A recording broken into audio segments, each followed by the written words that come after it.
اور دیکھیں یہ جو آج کی قومی کانفرنس ہے، میرا خیال ہے کہ یہ وہ پلیٹ فارم ہے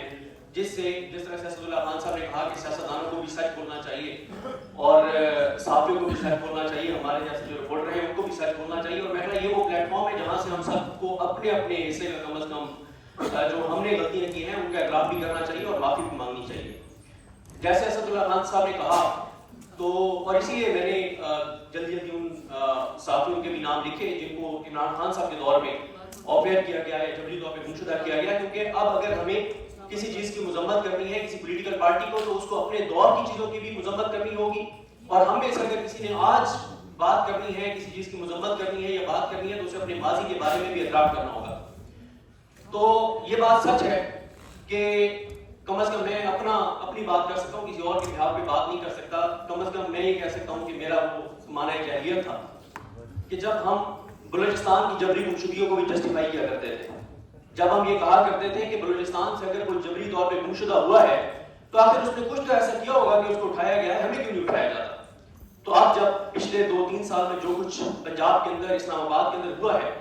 تو اب ہمیں اس بات کا احساس ہوا، ادراک ہوا، اور افسوس ہوتا ہے، شرمندگی ہوتی ہے کہ ماضی میں کس طرح سے ہم جبری گمشدگیوں کو جو ہے وہ جسٹیفائی کرتے رہے ہیں۔ شروع کے اسپیکرز میں سے جب میں ابھی یہاں نہیں پہنچا تھا تو میں یوٹیوب پہ لائیو دیکھ رہا تھا اس کانفرنس کو، تو ایک اسپیکر نے یہاں پر انہوں نے ایک کریٹیسائز کیا عمران ریاض خان صاحب کو، نامی وغیر شروع کے اسپیکرز میں سے، تو میں ان کو جواب تو نہیں دوں گا کیونکہ یہاں پہ آج جو کانفرنس ہے قومی کانفرنس ہے اور یہ پرسنل سکور سیٹل کرنے کی کانفرنس نہیں ہے، لیکن یہ بھی ہم نے دیکھا کہ عمران ریاض خان صاحب نے فیملی کے ساتھ گئے، جب مارن بلوچ کا یہاں پر دھرنا چل رہا تھا تو انہوں نے فیملی کے ساتھ گئے اور مارن بلوچ سے معافی مانگی کہ ہم ماضی میں جبری گمشدگیوں کو جسٹیفائی کرتے رہے ہیں، اور ہم جو بات میں نے کہا کہ ہم کہتے تھے کیا آخر انہوں نے کچھ تو ایسا کیا ہوگا کہ جس وجہ سے ان کو اٹھایا گیا۔ باقی جو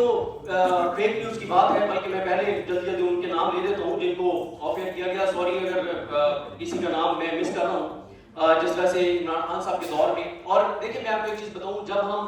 ہر چیز اسٹیبلشمنٹ میں ڈال دیتے ہیں نا کہ اسٹیبلشمنٹ یہ کر رہی ہے، تو میں اطہر من اللہ صاحب کی بات یاد کر رہا تھا، اور اطہر من اللہ صاحب کے خلاف بھی ہم نے بڑی کمپینیں کی، اور پھر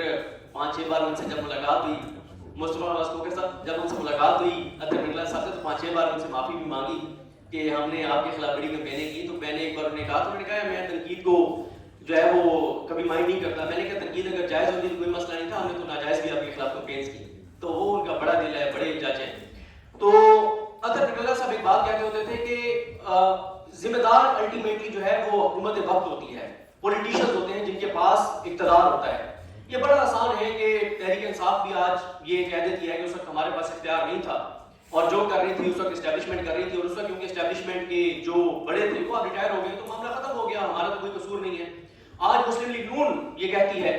اور آف کیمرہ جب آپ ان سے ملتے ہیں، جب وہ آف دا ریکارڈ بات کرتے ہیں، جب وہ بند کمرے میں بیٹھے ہوتے ہیں، تو وہ کہتے ہیں ہم تو کچھ نہیں کر رہے، جو کر رہے ہیں وہ انٹیلیجنس ایجنسیز کر رہی ہیں یا اسٹیبلشمنٹ کر رہی ہے۔ تو میرا خیال ہے کہ یہ بھی ایک غلط چیز ہے کہ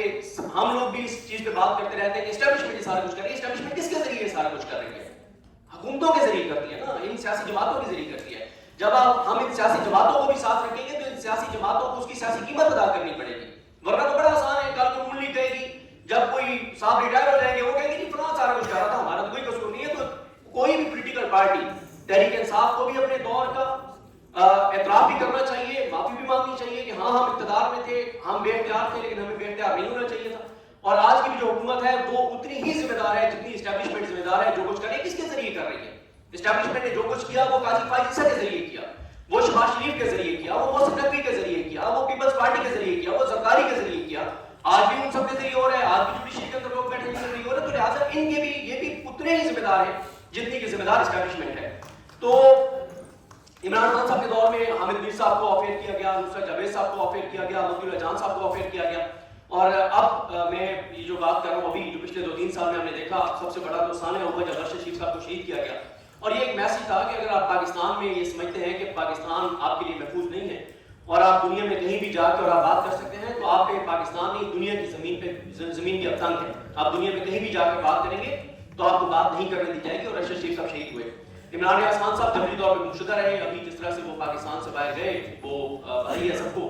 اور جو کچھ ان کے ساتھ کیا گیا، پہلے گرفتار ہوئے، پھر جبری طور پہ گمشدہ ہوئے، اور بہت زیادہ ان کو تشدد کا نشانہ بنایا گیا۔ سمیر رحیم صاحب، مریم مقبول جان صاحب، مدی اللہ جان صاحب اور اسد نور صاحب ہیں جو عمران خان کے دور میں بھی اٹھائے گئے اور وہ ابھی پی ٹی ایم اور پی ایم ایل این کے دور میں بھی اٹھائے گئے. اس کے بعد مدی اللہ جان صاحب کے ساتھ ثاقب بشیر صاحب تھے، ان کو اٹھایا گیا کیونکہ وہ 26 نومبر کو جو گولی چلی، جو نہتے لوگوں کو سنائپرز کے ذریعے گولیاں مار کے بے دردی کے ساتھ شہید کیا گیا، تو ان کی جو ڈیڈ باڈیز لے جائی گئی تھیں ہاسپٹل میں، تو وہ وہاں پہ جا کے اس کی اسٹوری کو کام کر رہے تھے، تو اس لیے مدی اللہ جان صاحب اور ثاقب بشیر صاحب کو اٹھایا گیا. آفتاب اقبال صاحب کو اٹھایا گیا تھا، ایاز میر صاحب پہ تشدد کیا گیا، جمیل فاروقی کو لاپتہ کیا گیا، ابھی زین لغاری نوجوان ہیں جرنلسٹ ہیں ان کو لاپتہ کیا گیا، شاکر عوان کو جبری طور پہ گمشدہ رکھا گیا، اسد نور صاحب کا میں ذکر کر چکا ہوں، شاہد اسلم صاحب جو ہیں ان کو عمران خان کے دور میں جو ہے وہ گرفتار کیا گیا اور اب وہ بھی ملک سے باہر ہے. آغا شیخ سرور ڈیجیٹل میڈیا پہ کام کرتے ہیں، ان کو جبری طور پر گمشدہ کیا گیا. اور اسی طرح سے ابھی کاشف عباسی صاحب جو ہیں وہ آفیئر ہیں، اور جو اور ایسے صحافی ہیں جن کو آفیئر کیا گیا، نوٹس لکھوائے گئے اور اب وہ ان میں سے کچھ ملک سے باہر گئے ہیں. اس میں ثابت شاکر صاحب ہیں، عارف امید بھٹی صاحب ہیں، ہارون رشید صاحب ہیں، بیرسٹر احتشام صاحب ہیں، منیر پیرزادہ صاحب ہیں، وجاہت احسان صاحب ہیں، احمد نورانی صاحب ہیں، اور یہ باقی جو پاکستان میں بھی ہیں، زمینہ پاشا صاحب ہیں، اسامہ غازی ہیں، احتشام علی عباسی ہیں، زبیر علی خان ہیں، ارمین سنگھ ہیں، بیرسٹر صاحب سن صاحب کو آفیئر کیا گیا دنیا نیوز سے، اور اسد اللہ خان صاحب کو یہ الیکشن سے پہلے جو ہے وہ نوکری سے نکالا گیا تھا. اور نجم الحسن واجپئی ابھی ایک ٹاؤٹ کو نوکری دینے کے لیے ضمیر حیدر صاحب کو ایک چینل سے ٹیم سے جو ہے وہ فارغ کیا گیا کیونکہ ایک ٹاؤٹ کو نوکری پہ رکھوانا تھا. اس کے لیے کال آئی تو ضمیر حیدر صاحب جو ہے وہ نوکری سے نکال دیا گیا. اگر آپ ڈیجیٹل میڈیا کے پلیٹ فارمس کی بات کرتے ہیں تو سیاست.پی کے ابھی بھی بند ہے، ایک بڑا ڈیجیٹل میڈیا پلیٹ فارم ہے. عدیل حبیب جو اس کو رن کرتے تھے وہ ملک سے باہر ہے، حسنین اپنی نیا پاکستان پہ کام کرتے ہیں، تو ان کے گھر بھی جس طرح سے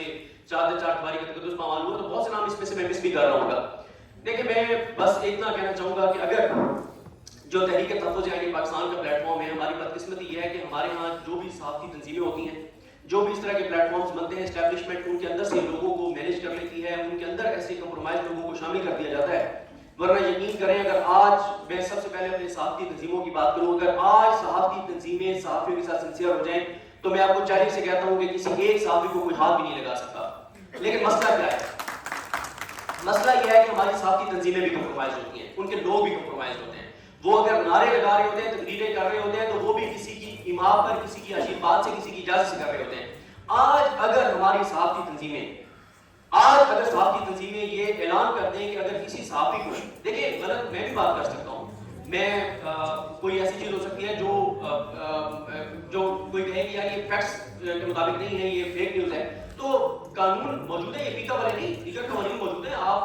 قانون کے مطابق کارروائی کریں. لیکن مسئلہ جبری گفتگو ہوگا. تو آج اگر صحافتی تنظیمیں یہ اعلان کر دیں کہ آج کے لمحے، اس لمحے کے بعد اگر کسی کو جبری طور پہ مشتہ کیا گیا یا غیر قانونی طور پہ حراست میں لیا گیا تو ہم ڈی چوک پہ دھرنا دیں گے، ہم سڑکوں پر آئیں گے، تو ایک بھی صحافی کو کوئی ہاتھ نہیں لگائے گا. اور اسی طرح سے تحریک تحفظ یعنی پاکستان ہے. میں یہ سمجھتا ہوں کہ اگر آپ اس وقت پاکستان کے حالات دیکھیں، میں تو یہ فروری کے مہینے میں بہت زیادہ ٹریول کیا اور جب میں لوگوں سے جا کے ملا ہر جگہ، تو ایک یہی امید نظر آتی ہے کہ پاکستان کے لوگوں میں شعور آ چکا ہے. پاکستان کے لوگوں کو آپ اسلام آباد سے شروع ہوں، آپ اندرون سندھ چلے جائیں، آپ بلوچستان کے کسی علاقے میں چلے جائیں، آپ کے میں چلے جائیں، آپ کہیں چلے جائیں، آپ اس علاقے میں چلے جائیں جہاں پہ بجلی بھی نہیں ہے، وہاں رہنے والے پاکستانی سے بھی جا کے پوچھیں کہ پاکستان کے مسائل کا سبب کون ہے، کون پاکستان کے ساتھ یہ سب کچھ کر رہا ہے، تو اس کو بھی پتا ہے کہ کون یہ سب کچھ کر رہا ہے. تو یہ تو آپ سب کو پتا ہے. اور ظاہر ہے یہاں بڑے بڑے نام بیٹھے ہیں، محمود خان فضائی صاحب، شاہد عباسی صاحب اور اسد کیسر صاحب سب. مسئلہ یہ ہے کہ سب کو پتا ہے، بیماری کا بھی پتا ہے اور اس کو ڈائگنوز بھی کر لیا گیا ہے، اس کا علاج بھی پتا ہے. لیکن مسئلہ یہ ہے کہ ہمارے جتنے بھی بڑے پلیٹ فارم بنتے ہیں اس میں سے ہی لوگ ٹوٹ جاتے ہیں، کمپرومائز ہوتے ہیں، وہ اندر سے ہی اداروں کے ساتھ ملے ہوئے ہوتے ہیں. لیکن میں یہ سمجھتا ہوں کہ اس وقت پاکستان جس جگہ پہ پہنچ گیا ہے، جو حالات ہیں کہ آپ 3 ہی راستے ہوتے ہیں نا. ایک یہ ہوتا ہے کہ آپ ووٹ کے ذریعے میں کہا جاتا تھا کہ یہ جو دہشت گرد ہیں، یہ جو بندوق اٹھاتے ہیں، یہ غلط کرتے ہیں، یہ سیاست میں اپنے ایجنڈا بتائیں، ووٹ لیں اور آگے حکومت بنائیں، اور اپنے جو وہ سمجھتے ہیں کہ ہم نے اس طرح سے ملک کو چلائیں. تو آپ نے 8 فروری کو بتا دیا کہ آپ ووٹ کے ذریعے بھی آپ اس ملک میں تبدیلی نہیں لا سکتے جو آپ کو آئین نے اختیار کیا ہے. پھر دوسرا یہ ہوتا ہے کہ آپ کہتے ہیں کہ اچھا میرا مینڈیٹ چوری ہوا ہے یا میرے ساتھ زیادتی ہوئی ہے، میرے ساتھ ناانصافی ہوئی ہے، میں عدالتوں میں جاؤں گا. تو وہ بھی آپ نے جسٹس جائیہ خان کو لگا کر اور جس طرح سے 40-45 جج آپ نے بھرتی کیے ہیں، اور میں تو مسلسل یہ حوالہ دے رہا ہوں کہ ہمارے دوست ہیں اسد ملک ڈان سے، انہوں نے اپنے بلاگ میں انکشاف کیا کہ جو سندھ ہائی کورٹ میں جج لگے ہیں ان میں سے ججز سے، ان وکیلوں سے جن کو جج لگایا گیا ہے، ان سے کروڑوں روپے پارٹی فنڈ کے نام پہ رشوت لی گئی ہے. انہیں کہا گیا، گور صاحب انہیں کہا گیا کہ آپ یہ پیسے جو ہمیں دے رہے ہیں یہ تو 5-6 مہینے میں پورے کر لیں گے. آگے تو آپ کی بچت ہی بچت ہے.